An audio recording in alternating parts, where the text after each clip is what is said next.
Friends and colleagues from years gone by, and I want to say what a wonderful pavilion this is, the opportunity to gather here to exercise your First Amendment rights of free speech and freedom of assembly, which is exactly what the nation's founding fathers had in mind. Members of the greatest dissenting generation in the history of the world, they understood the need to protest and dissent, and they were pretty good at it. They brought down the English Empire. And I think that Americans today are proving themselves worthy of a rivalry with that first generation of Americans. I'm proud to be here with you as you participate in a little bit of good trouble. Like all of you, I admire John Lewis very, very much. A hero, a champion of civil rights, a courageous civic leader, and we miss him still in Congress, don't we? We need his leadership and his voice and his courage because we are so lacking in each one of those. We lack courage, we lack leadership, and we lack commitment to the Constitution and the Bill of Rights among those serving in Congress today. So this is a defining moment in American history. This is a moment of national maturity, of political awakening, because did you ever think in your lifetimes that you would be living in the United States of America at the time that authoritarianism is sweeping our nation, with an authoritarian in the White House who has shown utter disregard for the rule of law, the Constitution, democratic values, has shown disdain for the doctrine of checks and balances, separation of powers, doesn't care at all about due process of law. He has laid siege to our constitutional system. And all around us, we are seeing the high cost to our freedom and to our democracy of Donald Trump's tyranny.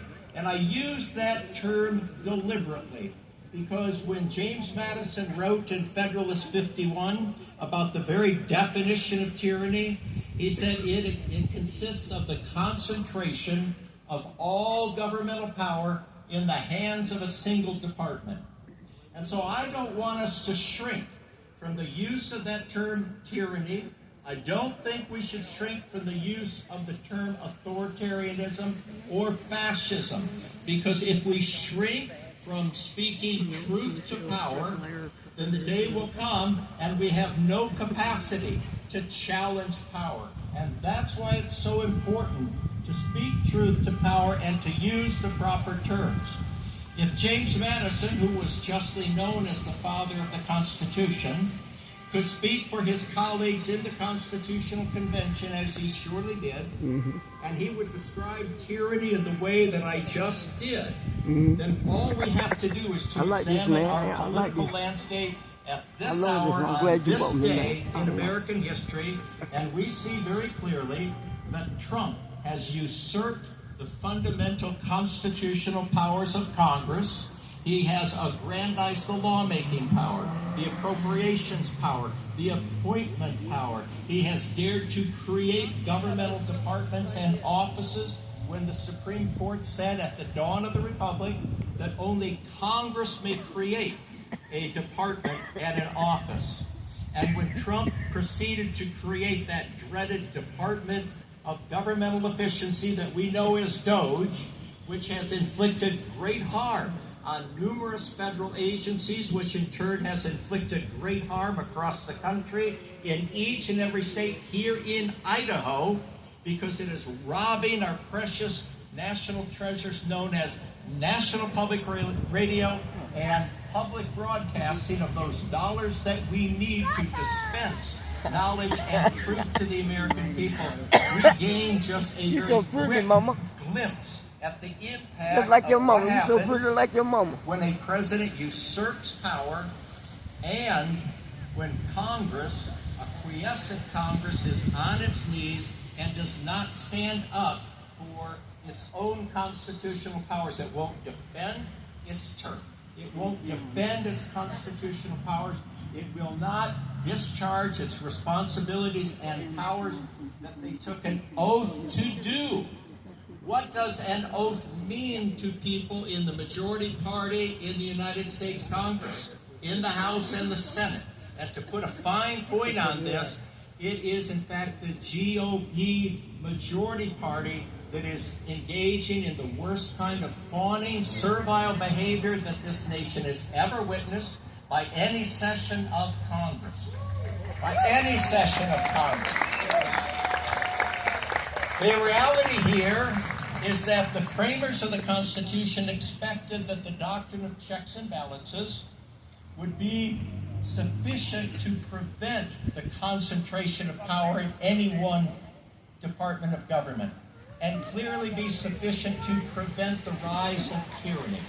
But it only works if you have men and women of integrity at the wheel, willing to carry out their responsibilities and discharge their powers in Congress, who will not succumb to an authoritarian who has driven them to absolute fear of his words and his actions.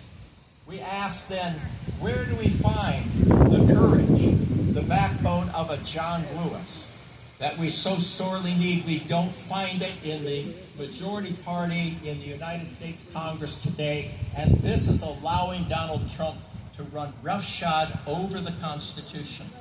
He has, moreover, laid waste to separation of powers and checks and balances and the rule of law, because the Supreme Court of the United States, charged in the beginning, charged at the dawn of the Republic by Chief Justice John Marshall to say what the law is and to superintend the enforcement of the Constitution, has essentially abdicated its responsibilities by facilitating Donald Trump's executive orders to violate due process of law, to engage in the most cruel, barbaric treatment of those who have come to our country, and deports them to nations to which they have no connection, separates parents from children, has no regard for decency, and is destroying their lives of hundreds of thousands of people.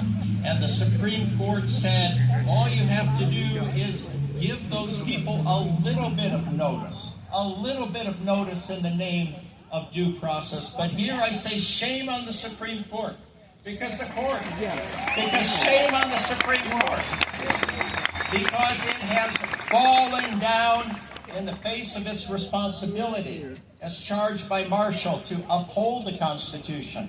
And when the Supreme Court gives its stamp of approval to the mere notice of 6 hours to immigrants to find an attorney, contact an attorney, ask for help before they're deported, and in the name of due process, this court says that's sufficient.